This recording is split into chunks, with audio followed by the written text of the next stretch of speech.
Hey guys, this video is a solve analysis on Sean Patrick Villanueva's new Asian record of 5.98 seconds. I thought it would be a good idea to do this since it's been a year and a half since I analyzed his old solves, and yeah, I just want to show in depth what was going on in this average and give my thoughts on it. So, first scramble, he did the orange-white block. We already have this attached. I really liked his first two blocks here. It's pretty much exactly what I would have done. He had no pauses overall in this first two blocks, which was amazing. So he started like this and solved this pair with this in the back first. So placing that there, U2, and then B2 to place those in the back. And then we're left with this kind of nice pair in the front that's really regroupless. And I really like that he paid attention to the DR edges as well. So he did R, U prime, R2 to solve these. But instead of just doing F, he did U to bring the DR edge to the UF. So when he does the F move, it'll attach right here. And then from here, he did R prime, and he noticed this pair. And here, what I would have done is R prime, U prime, R to pair both of these and then have a kind of multi-slotting thing with F moves. But instead, he did something kind of similar. He did U2M to solve this pair and then inserted it here. And then he was left with this pair, which is still really fast to execute, but that's just something to think about in case you see it in time. Then for CMLL, he did UU, and I like that he used the alternate algorithm from this angle to preserve the edge orientation, so this was really cleanly executed. There. Now here, the reason this solve was a 7, of course, is because he messed up the last 6 edges. So he placed the DR, the UF, what am I saying? The ULUR on the bottom really nicely, pretty quick there. But then he did U prime M2 instead, and then he went and solved this. But then he was left with a U perm, so he just did U prime and then, sorry, H perm. I am very out of practice about talking about cubes, so yeah, that was the first solve. Let's look at the next ones.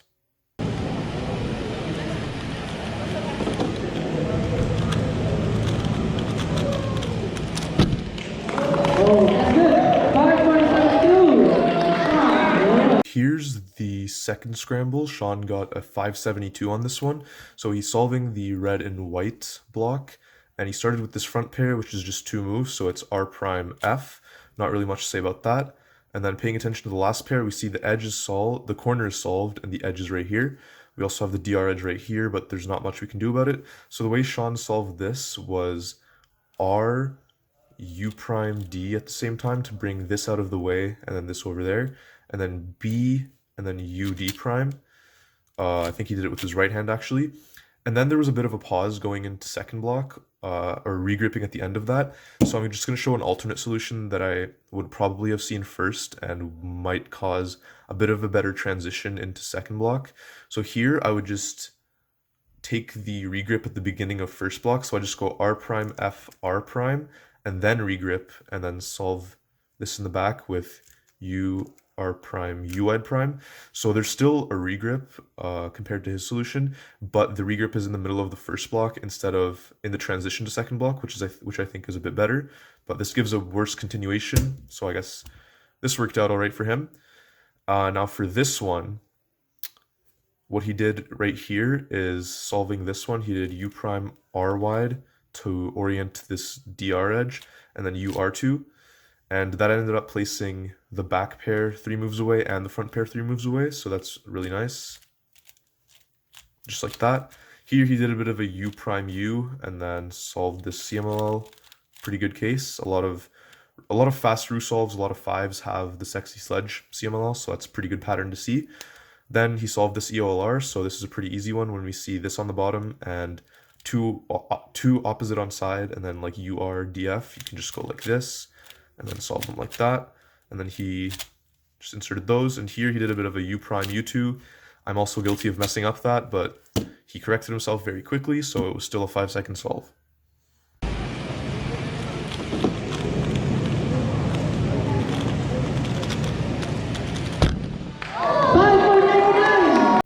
Third solve was 5.99, and this one was a very straightforward solution. There's really nothing irregular or nothing really debatable that's going on here. So we see the red white again, and we see we can insert this into here while solving this pair, And to track the DR edge, we see it's here, and it's really not going to move much. It's going to go U prime and then be back. So D prime, U prime to move that out of the way and place this here.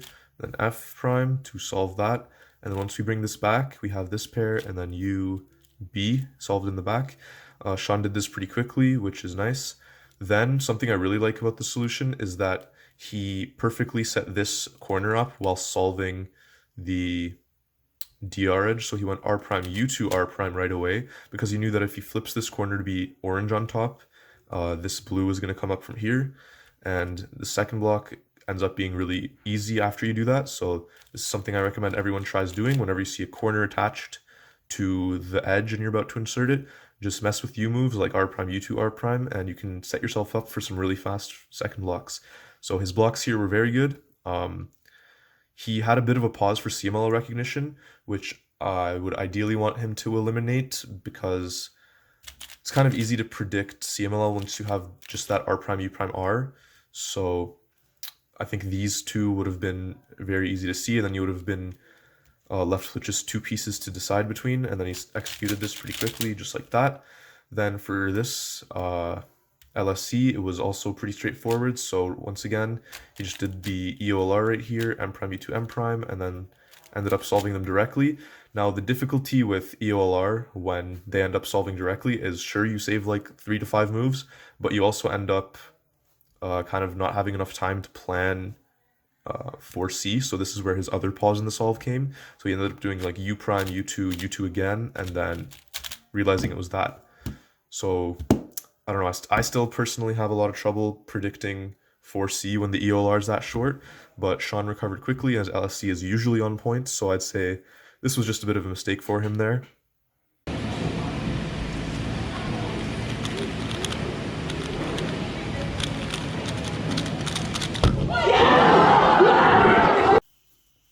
Here's the fourth solve. We have a super easy scramble as well, which is kind of expected for a sub 6 average, but we see this 2x2x1 on the blue-white, so that's what we're going to be solving, and this pair is one move away from being solved. Now, there's actually two ways to solve this pair. The first is like U2 F prime, like that, but that does a bad thing to the DR edge. That's going to move it to the bottom and be misoriented. So instead, Sean picked the correct solution and did U prime F, R wide prime F. He basically did that regripless, and then his transition to second block was very good. So that's something I'm really happy about. But the issue I have with this solve is his second block solution. He did the pair that was the least obvious first, and then ended up having a big pause between first pair and second pair. So I'll explain what happened here. So he did U2, R2 pretty quickly because it was easy to predict this. And then while doing that, he saw this pair right away and solved this really quickly. But then right here, he kind of froze and had to pause to look for the other pieces. So I guess he got confused between these two corners in the back and then realized that's the corner he's looking for. And then the edge is here. And then he did R, U prime, M, that solution. What I would have done in this case is seeing this corner right here and then a red edge right there. This red edge has to be either red yellow or red green. So I would just go R U prime R to separate these in the case that this is the red green, and it is right now.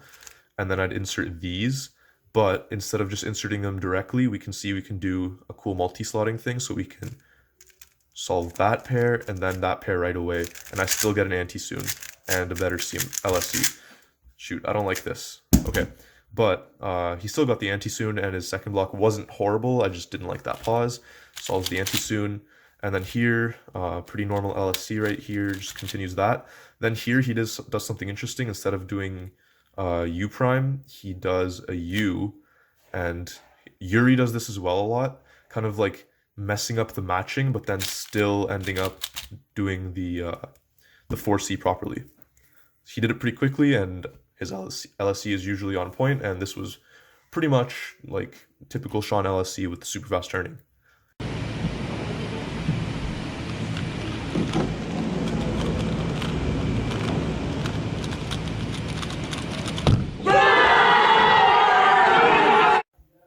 So fifth solve, this was the make or break since his first solve was a 7, so he ended up getting a 623 under pressure, which I think is great.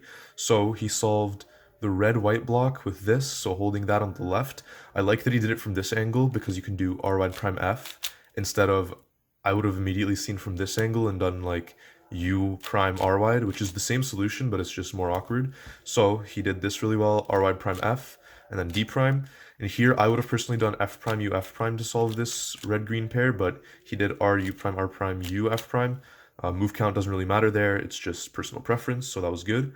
Now his second block here is where he didn't have pauses this time, but I think there was still like a notable mistake that I would like to correct.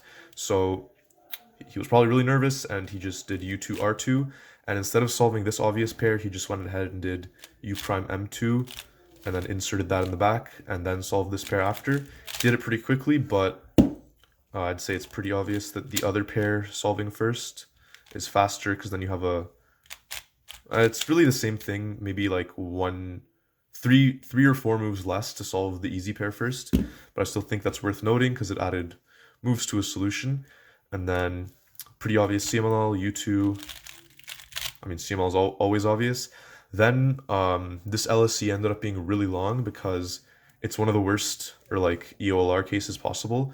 You can't really do anything about it, so he did mu prime m prime just to get arrow, and then u2, and then he did u2 m prime, and then solve this on the bottom, and like that, and the rest was fine.